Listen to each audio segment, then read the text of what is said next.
आज हम बाणभट्ट की आत्मकथा के गद्यांश की व्याख्या करेंगे। जिस गद्यांश की व्याख्या करेंगे वो इस प्रकार है। कौन कहता है कि तुम नौकरी कर रहे हो, तुम्हें नौकरों की भांति रहना होगा।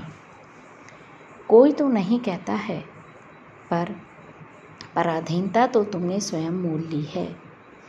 मुझे सबसे अधिक आश्चर्य इस बात पर हुआ कि एक बार भी मेरे मन ने विद्रोह नहीं किया। एक बार भी उसने नहीं कहा कि यह मुझसे नहीं होगा। उल्टे वह यही समझने में उल्लसित होता रहा कि यह अपराधी है, भयंकर दोषी है, उसे दंड मिलना चाहिए। अपराध क्या है पता नहीं, पर अपराधी होने में मानो एक पुरस्कार मिल रहा है। ये बच्चों गद्यांश है और इसकी प्रसंग सहित हम व्याख्या करेंगे। प्रसंग है, आचार्य हजारी प्रसाद द्विवेदी द्वारा रचित उपन्यास बाणभट्ट की आत्मकथा के सप्तम उच्छ्वास के प्रारंभ से अवतरित इस गद्य खंड में बाणभट्ट अपनी अकेली स्थिति पर विचार कर रहा है। भट्टिनी और निपुणिका तट पर पहुंच गई थी, किंतु बाण के पहुंचने में किंचित विलंब हो गया। बाण अपने को अपराधी मानता हुआ यह सोच रहा है कि जो उसकी स्थिति है वह एक बंधन में बंधे व्यक्ति की सी है। यह बंधन निपुणिका और भट्टिनी के संरक्षक बनने के कारण ही उत्पन्न हुई है। अन्यथा कल तक तो जो बाण स्वच्छंद उन्मुक्त था, वही आज दायित्व भार सिर पर लेकर परवश या पराधीन सा हो गया है। तो ये स्थिति जो है बच्चों, उसको अपने आप महसूस हो रही थी, इसलिए बाण की जो मन स्थिति उसका चित्रण यहाँ किया गया है। हम व्याख्या कर रहे हैं। बाण सोच रहा है कि वह क्या किसी का नौकर है। स्पष्ट ही नहीं, क्योंकि वह जो भी कर्तव्य कर रहा है वह उसकी अपनी इच्छा है। इस कर्तव्य पालन या सेवा भावना के निर्वाह के लिए किसी का भी कोई दबाव नहीं है। यानी बाणभट्ट ये सोच रहा है कि मैं किसी का नौकर हूँ, लेकिन नहीं, क्योंकि वो तो सोच रहा है कि मैं तो अपने कर्तव्य का पालन कर रहा हूँ। इसलिए यहाँ पर बाण की जो स्थिति है वो इस प्रकार की है कि मैं सेवा भावना का निर्वाह कर रहा हूँ और इस भावना के निर्वाह के लिए उसके ऊपर किसी का दबाव नहीं है। यदि वह भट्टिनी और निपुणिका के साथ रहता है, उनकी देखभाल करता है या उनके हित अहित की चिंता करता है, तो इसके पीछे किसी और का ना तो दबाव है ना प्रेरणा है। यानी वो ये सोच रहा है कि मैं अगर भट्टिनी और निपुणिका के साथ में रह रहा हूँ, उनकी देखभाल कर रहा हूँ, उनकी सेवा कर रहा हूँ, उनके अच्छे बुरे के बारे में मैं सोच रहा हूँ, तो मेरे ऊपर किसी का दबाव नहीं है। और वो कहता है, बाण कहता है कि मैं तो स्वयं ही अपनी ही प्रेरणा से प्रेरित होकर ये कार्य कर रहा हूँ। आगे व्याख्या करते हुए हम ये देखेंगे कि गद्यांश में जो अंश आया है कि उसके आगे संदर्भ में कहेंगे कि बाण ये सोचता है कि ये दायित्व और इससे उत्पन्न जो पराधीनता है वो उसकी अपनी मर्जी है। बाण सबसे अधिक तो इस बात से चिंतित है कि उसके मन की किसी कोने से यह ध्वनि नहीं आई कि वह यह दायित्व नहीं निभाएगा या सेवा नहीं करेगा। बच्चों, एक बात होती है, जो इंसान का मन कहता है वही वो कार्य करता है। ये स्थितियाँ बाण की थी कि उसका मन के अंदर से ये भावना निकली नहीं, कहीं से आवाज़ ही नहीं आई कि उसको ये काम नहीं करना है, बल्कि अगर ऐसी मन में उसकी भावना आ जाती तो वो उन दोनों का दायित्व नहीं निभाता। लेकिन उसके मन के किसी भी कोने से आवाज़ नहीं आई, इसलिए वो उन दोनों की, भट्टिनी और निपुणिका की, दोनों का वो सहयोग कर रहा था, उनकी सेवा कर रहा था, उनकी देखभाल कर रहा था। लेकिन इसका यह तात्पर्य नहीं है कि वह सभी कुछ अपनी स्वेच्छा से कर रहा है।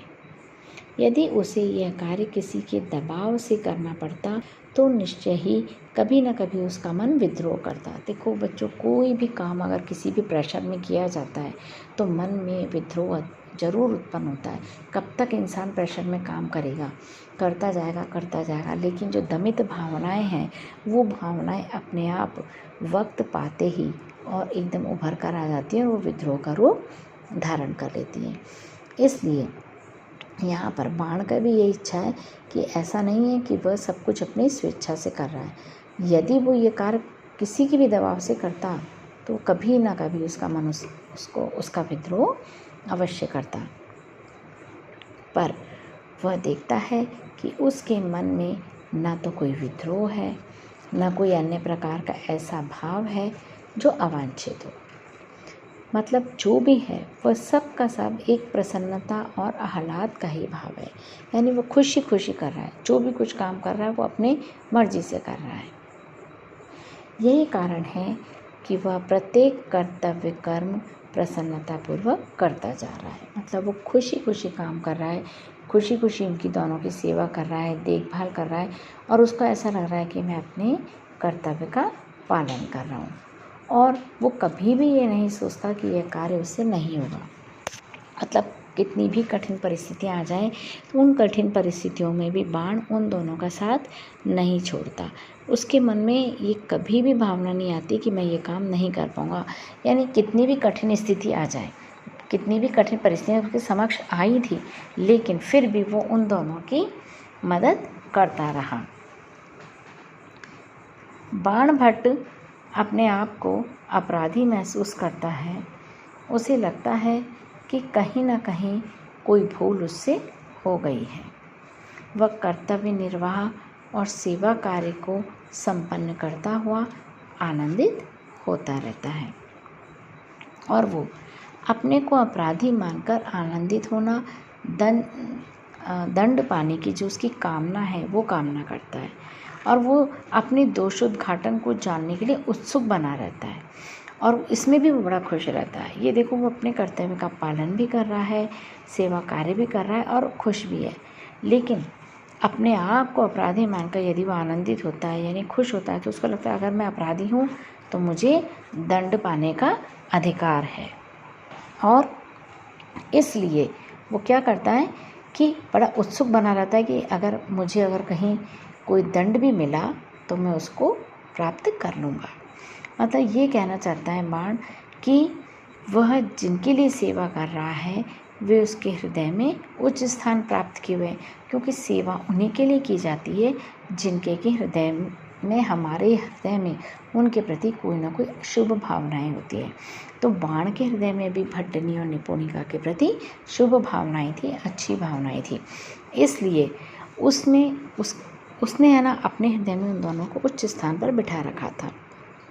और जब हम ऐसे व्यक्तियों के प्रति जिसके प्रति श्रद्धा भावना होती है ना, उन व्यक्तियों की अगर हमको अगर सेवा का मौका मिलता है तो हम अपने आप को बड़े भाग्यशाली मानते हैं।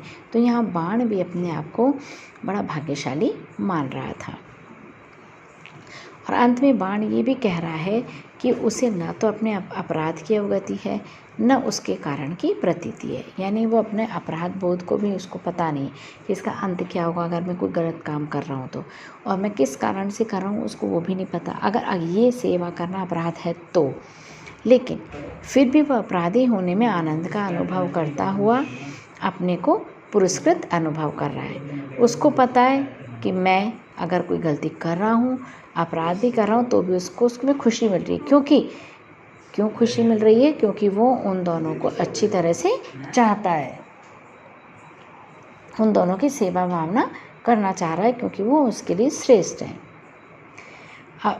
कहने का अभिप्राय है कि बाण ने निपुणिका और भट्टनी के लिए अपना जीवन ही उत्सर्ग करने का निर्णय ले लिया था।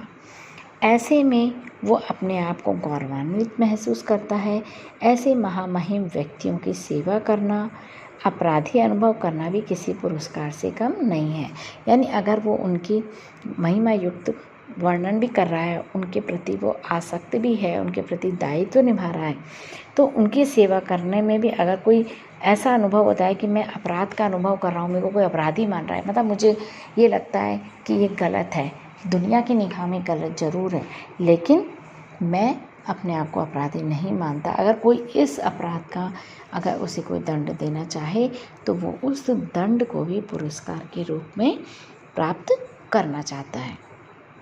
विशेष है भट्ट का आत्मविश्लेषण यथार्थपरक और मनोवैज्ञानिक शैली में किया गया है।